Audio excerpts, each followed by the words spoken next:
Hi, Vibers. I am Mindy and I'm living intentionally. Oh, I want to say good morning, but it's actually not morning. It's like 4:30 in the afternoon because I slept all day. So I just wanted to update everyone about what's been going on with me. And, yeah, so, the deal was my, roommate caretaker moved out. That was for the better, but without him, his income counting towards the lease qualifications, I was going to be homeless in November. And so I got online and in a local Facebook group, I tried to find a roommate or roommates, female ones specifically.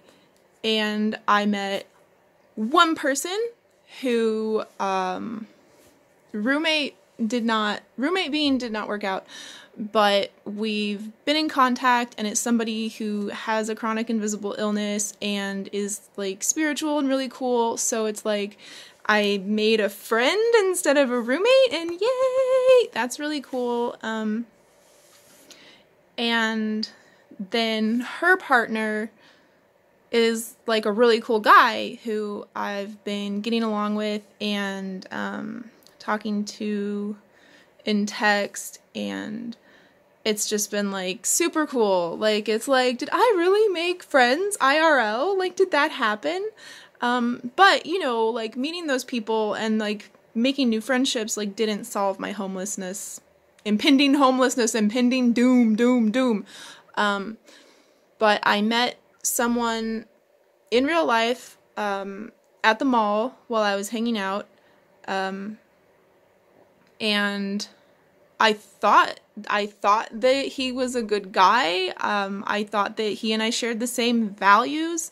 He's also not like he is also wildly talented, a wildly talented freestyle rapper, and like he and I like making music together, like writing songs together, like being in a recording studio, that was like that was gonna happen. That was absolutely gonna happen. And then getting to know him, he had been living in a hotel and had run out of money and was going to be homeless in 3 days, and I was going to be homeless in a few months, and I was like, dude, you are not going to be homeless, like stay with me, and if this like trial month before my lease renewal has to be signed works out for us, then we can be roommates, and we can do a short lease here for 3 months and be looking for a 2-bedroom, and I mean, we were just like gonna do life together, and I mean, that's what I thought. I thought it was like, whoa. I actually like blew a bunch of money on production equipment also, because I like fully believed that this was just like, oh, I have arrived. Like, and that's where, I don't know if you saw the Instagram post where I'm like pulling all my stuff out of storage because I no longer, well, that's jumping. The month went really well. And I mean, like really, really well. And it was like, yeah, like let's be roommates. Like, yes, platonic friendship. This is awesome. And you know, there's absolutely like no way that anything I was communicating to him could have like made him think that he had a chance with me or that we were going to be anything more than just friends and roommates, like completely platonic relationship. Because within 5 minutes of meeting him at the mall, I was like, yo, you're cute and all, but I am never gonna get with you. Like, not ever gonna happen. This is gonna be a platonic relationship only. That's it. And then I like spit some bars, and he was like, whoa. I freestyle rap myself. I was like, oh, you know, like it was so chill, and it's just like, it's hard for me to talk about, and I haven't been wanting to talk about it while I was going through it either, because it's like, it's seriously so devastating to me to have made this friend and then lost this friend, especially in this way.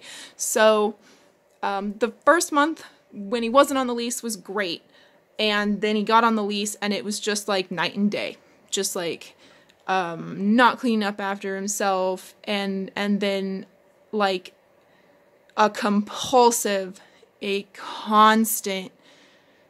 sexual harassment, verbal sexual harassment. I mean, I couldn't, if I was there, if I was in the common room for 5 minutes and we crossed paths, there was like a 90% chance that he was going to work his story around to something sexual. And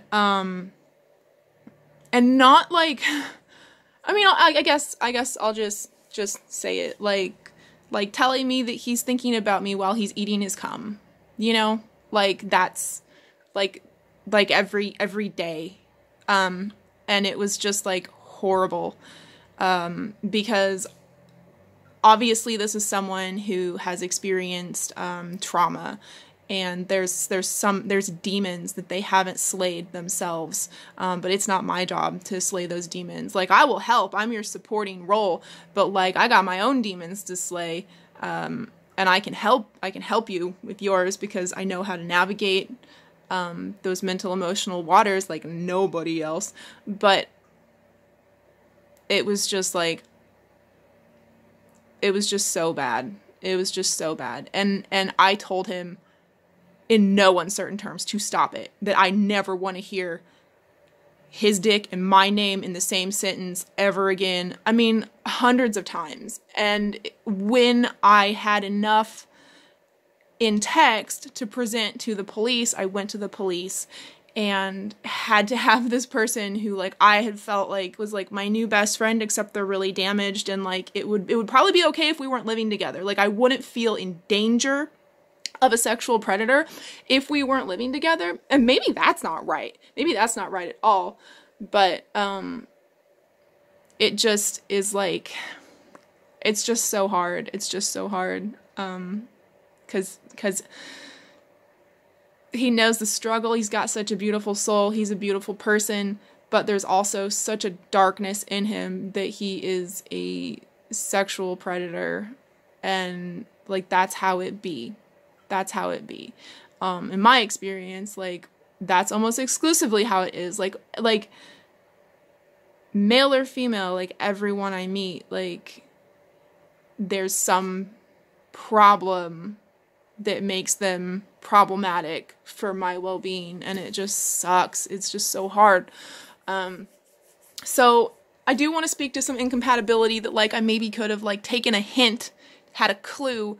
But he did express a need to want, like, a desire, an intention to want to improve at first. Like, after he was on the lease, it was like, oh, no, I'm only going to eat dollar store garbage. Like, and we were like, we're on the same page. Like, well, I mostly get my groceries at the dollar store, but like, I'm talking like canned food, my spices, you know, like I eat rice and beans, like a lot.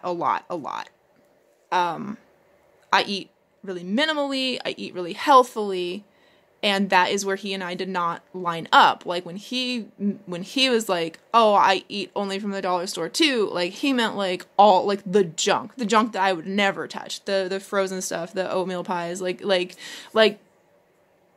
you know. And he's also not at a healthy weight. And, like, that could have been an indication that this was someone who was sick, right? And so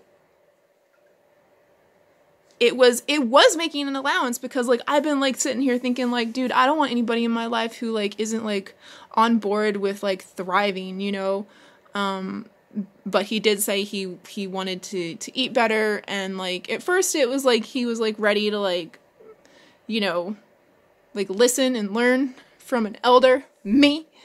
And then it was just like, no, like, I'm just like this, on this pedestal, this goddess on a pedestal. And it was just so bad. It was just so bad. But I'm over that now.